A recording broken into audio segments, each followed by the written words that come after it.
Melanjutkan cerita film Misteri Gunung Merapi.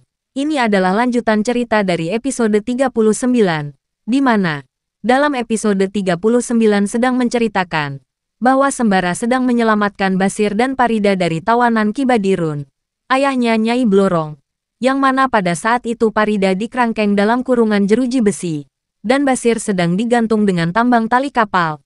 Dalam hal tersebut, Parida dan Basir pun sudah berhasil dibebaskan, namun melalui tantangan yang sangat berat, sehingga akan kesulitan keluar dari istana siluman Ki Badirun. Tawanan lolos! Tawanan lolos! Tidak ada bahaya.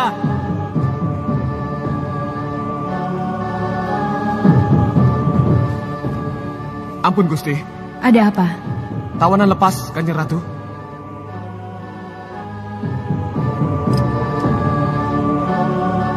Ya, meskipun Parida dan Basir sudah bebas dari tawanan Ki Badirun, tapi saking ketatnya penjagaan, hingga akhirnya salah satu penjaga Nyai Blorong melaporkan bahwa tawanan telah lolos karena penjagaan yang sangat banyak, sehingga Sembara pun kesulitan akan keluar dari wilayah istana itu.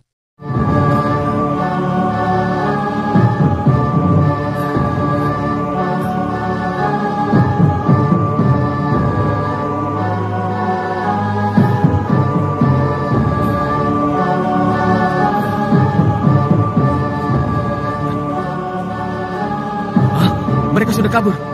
Ayo kejar. Lagi dan lagi, belum juga keluar dari istana sudah ketahuan para centeng-centeng penjagaan istana itu, sehingga Sembara pun dikejar lagi.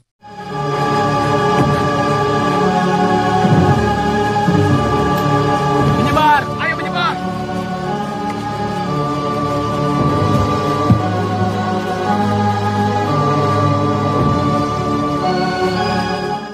Dengan usaha keras Sembara, mereka pun berhasil keluar dari pagar istana Ki Badirun. Namun perjuangan Sembara hanya sia-sia saja, karena sewaktu hendak istirahat sudah ketahuan Ki Badirun, sehingga Ki Badirun pun menghajar Sembara. Namun Sembara sebagai seorang pendekar muda yang tidak akan mengalah begitu saja, hingga akhirnya terjadi pertarungan besar antara Ki Badirun dan Sembara. Pertarungan terjadi masih di wilayah istana siluman itu. Lalu bagaimana kisah selanjutnya? Mari kita simak. Lancang benar kau manusia, membawa lari calon istriku.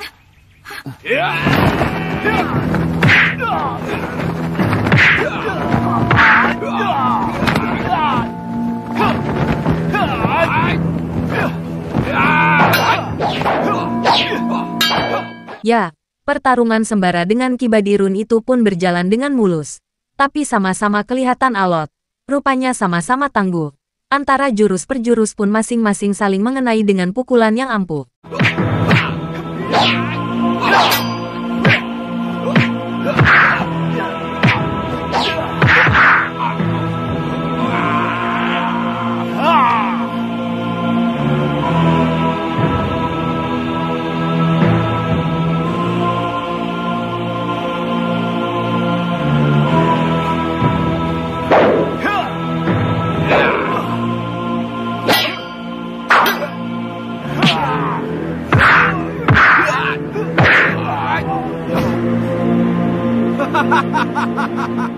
Meskipun sama-sama tangguh, tapi Sembara terkena pukulan jurus ampuhnya Ki Badirun, sehingga dengan terpaksa Sembara mengeluarkan jurus ajian ilmu andalannya.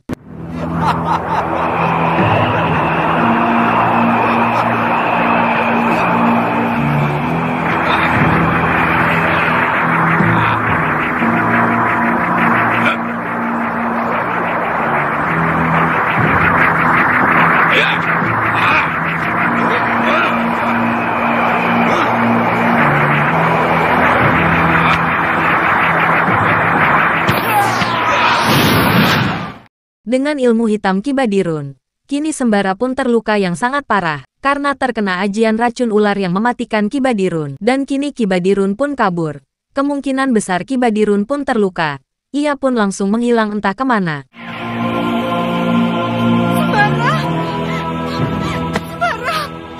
Sembara! Sembara! Jangan lancang memeluk calon suamiku. Perempuan siluman! jahat! Lihat saja, Sembara mencintai siapa? Aku atau kamu? Kini Nyai Blorong yang tertarik dengan ketampanan Sembara. Dan dari sejak awal melihat Sembara itu, kini telah dijadikan kesempatan oleh Nyai Blorong untuk mendapatkan Sembara, karena kebetulan Sembara sedang terluka parah. Bangunlah sayang. Bangun. Bukalah matamu. Peluklah aku dengan penuh cinta.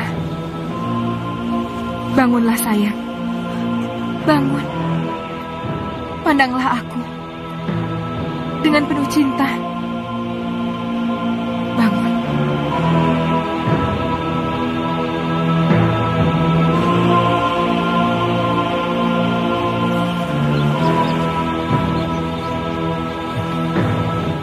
Lalu selanjutnya, Farida pun tak kuasa menahan api cemburu, karena melihat kekasihnya berbelukan dengan wanita lain. Meskipun wanita itu adalah siluman ular, kini hati Farida pun merasa terpukul. Ia pun berlari ingin mengadu ke siapa. Namun lagi dan lagi, dengan kesaktian Nyai Blorong, sehingga Farida dikembalikan ke alam siluman. Yang konon katanya, ayah Nyai Blorong atau Ki Badirun ingin menjadikannya istri. Kembalilah ke alammu.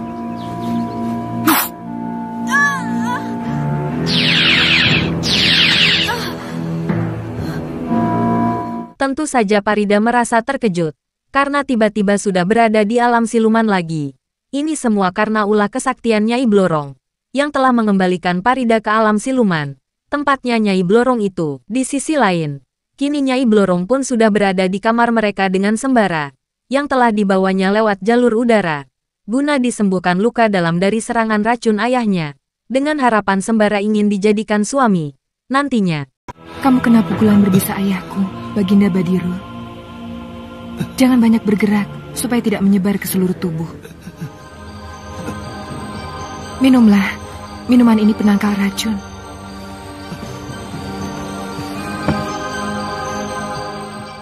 Ya, hayalan Nyai Blorong pun sudah membayangi di pikirannya, bahwa mereka akan melangsungkan keperkawinannya.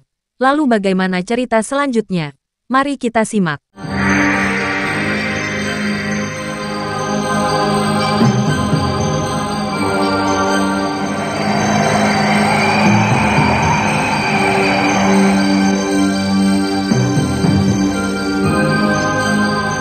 Sebentar lagi kita akan melaksanakan perkawinan kita, sayangku. Kini kembali menuju Farida, yang pada saat itu Farida sedang diantar ke Jepara oleh dua orang lelaki. Katanya si orang itu orang baik. Ia pun mengantarkan Farida dengan menyeberangi sungai dengan menaiki sebuah rakit, milik warga kampung. Mereka berdua akan mengantarkan sampai ke Jepara. Namun Farida tidak mau kalau sampai ke Jepara. Akan tetapi ternyata kedua pria itu orang yang jahat, yang masing-masing mereka berdua punya keinginan untuk merenggut kehormatan Farida. Kalau mau ke Jepara, kita sama-sama saja ya. Tidak perlu, masing-masing saja. Sudah pernah ke Jepara? Sering, Jeparanya di mana? kalian tidak perlu tahu.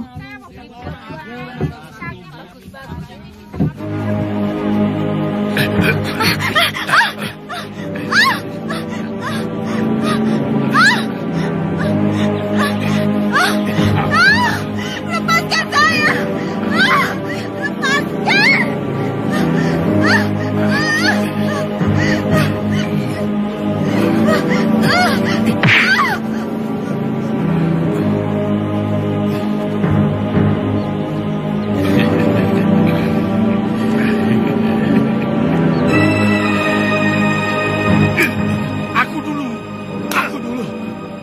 Aku lebih tua dari kamu. Aku yang pertama. Yang tua harus mengalah sama yang muda. Ya, pada akhirnya mereka berdua pun berantem sesama kawannya, karena merebutkan tempe bongkrek yang dibawa Farida. Ya memang tempe bongkrek itu punya Farida sendiri, bukan punya orang lain. Mari kita simak saja ceritanya.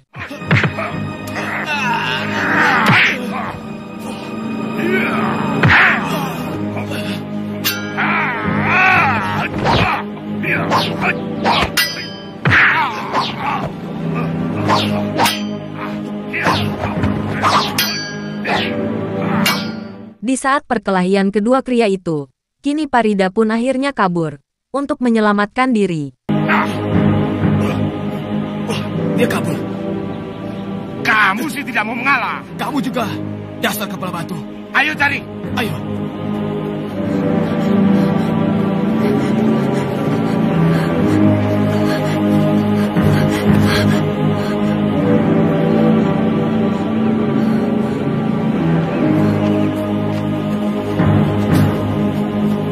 Ayo cepat.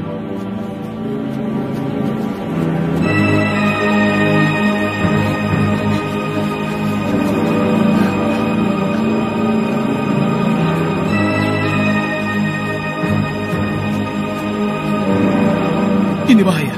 Kalau dia sampai lolos, dia bisa lapor ke Kadamangan. Kita bisa ditangkap. Dia belum jauh. Pasti ada di sekitar sini. Ayo kita cari.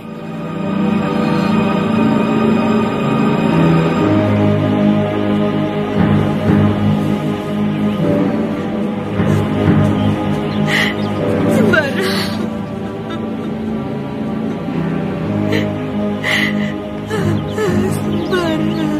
Di saat Parida bersedih, menyebut nama Sembara, kini Sembara pun yang sedang asik dengan Nyai Blorong telah mendengar kesedihan Parida. Parida. Parida. Ada apa, sayang? Parida. Jangan banyak bergerak, sayang. Tubuhmu mengandung racun. Aku harus pergi. Parida membutuhkan pertolonganku. Kamu mencintai Farida? Ya. Kamu tidak boleh mencintai siapapun. Kamu sudah menjadi milikku. Persetan.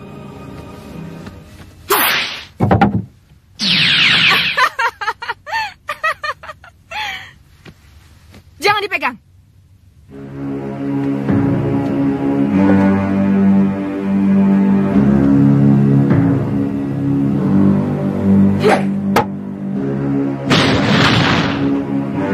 Kamu tidak akan bisa melewati pintu itu.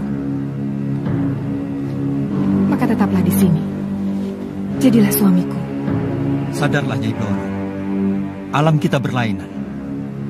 Kamu bangsa siluman, dan aku bangsa manusia. Carilah suami yang sebangsa denganmu. Tidak. Aku mau sama kamu.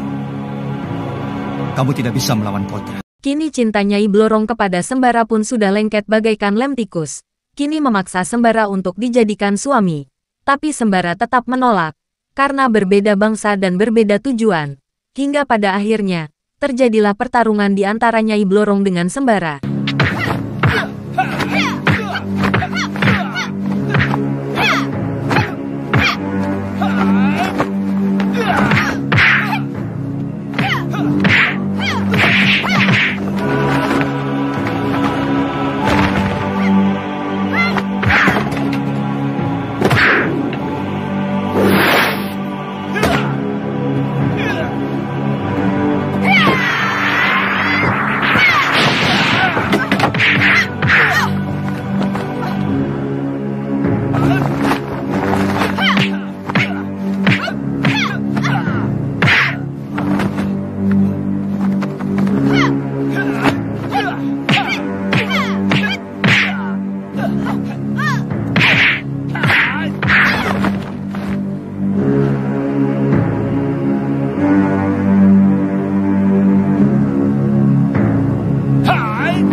Ya, kamar Nyai Blorong yang tadinya indah gemerlapan dan ber-AC pun, setelah dihancurkan oleh Sembara, kini mendadak jadi gua batu yang menyeramkan. Memang pada dasar gua batu yang seram, namun hanya pandangan manusia saja, yang matanya sudah dibalik oleh Nyai Blorong. Lalu bagaimana kisah selanjutnya? Mari kita nantikan di episode yang akan datang. Terima kasih.